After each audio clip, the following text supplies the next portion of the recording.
moment-là, bien 2 mètres, c'est la distance probablement dans le maximum que nos projections de salive pourraient se rendre. Okay? Fait que c'est pour ça, une façon de pénétrer la peau qui est de l'immunité non spécifique, c'est d'entrer par les voies respiratoires. Par exemple, quand on fait achou, on tousse dans le coude à ce moment-là pour qu'on retienne les projections ici. Ou encore, quand on parle tout simplement, ça peut arriver jusqu'à 2 mètres. Nos projections salivaires peuvent faire en sorte que quelqu'un va respirer les antigènes que nous, on a, donc attraper éventuellement une maladie.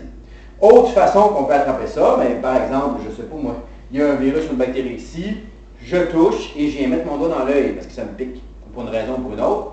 Mais encore une fois, l'œil, porte d'entrée possible, virus, bactérie.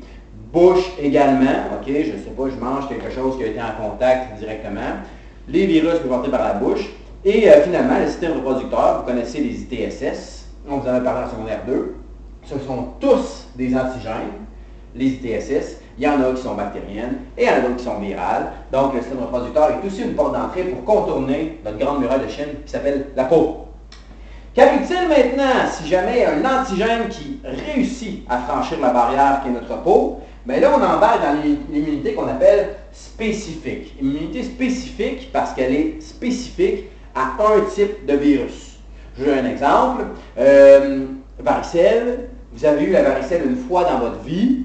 Vous êtes malade la première fois. Normalement, si vous ne l'avez pas de nouveau, parce que votre corps connaît ce virus-là, il a développé une immunité spécifique à ce virus-là en particulier, ce qui fait qu'il peut très bien se défendre contre le virus de la varicelle. Si jamais il le revoit, il va savoir comment l'attaquer. D'accord? Alors, immunité spécifique, là, on parle vraiment des globules blancs.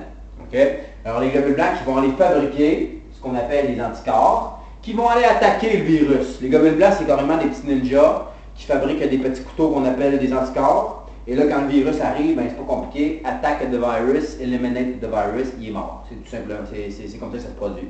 Le problème, c'est quand il y a un nouveau virus.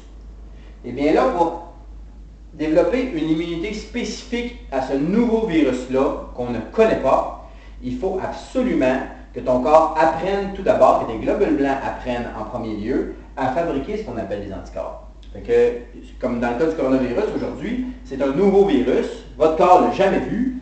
Si jamais il arrivait qu'il entrait dans votre système, pour une raison ou pour une autre, bien à ce moment-là, ça va prendre 2, 3, 4, 5, 6 jours à vos anticorps, à vos globules blancs, excusez-moi, à apprendre à fabriquer les anticorps qui sont spécifiques au coronavirus.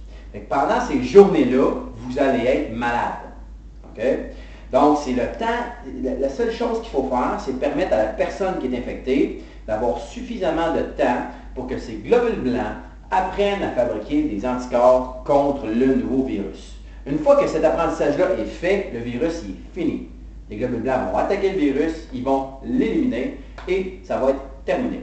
C'est pour ça que souvent, quand on a une infection virale, ça va durer peut-être 7-10 jours. Dans le cas du coronavirus, c'est encore plus long parce que c'est un nouveau virus. Mais par exemple, une grippe saisonnière, quand on attrape la grippe, on parle de 7 à 10 jours. Donc, environ 2-3 jours jusqu'à ce qu'on développe les symptômes. Par la suite, là, un autre 2, 3, 4 jours pour que nos globules blancs apprennent à fabriquer des anticorps. Et par la suite, bien, on va éliminer le virus. Donc, on va se rendre à peu près une dizaine de jours où on ne se sent pas bien, on est malade.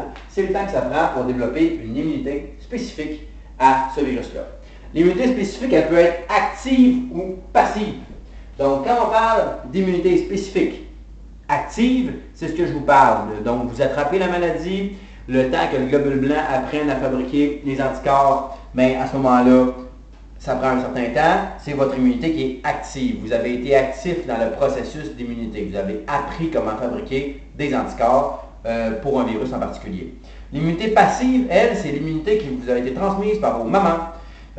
Parce que, évidemment, dans le lait maternel ou au moment, pendant que vous étiez dans le ventre de votre mère, vous partagez le sang, eh bien, les anticorps, à ce moment-là, ils sont partagés. C'est pour ça qu'on encourage beaucoup aujourd'hui l'allaitement maternel, parce que on transmet par l'allaitement maternel beaucoup d'anticorps et de globules blancs utiles aux nouveau-nés, ce qui les protège pendant les premiers mois de leur vie. Donc, c'est assez intéressant à ce moment-là. Immunité passive. Pourquoi passive? Parce que ce n'est pas développé par vous, ça vous a été donné par quelqu'un d'autre à votre naissance. Et ce qu'il y a à retenir aujourd'hui, antigène.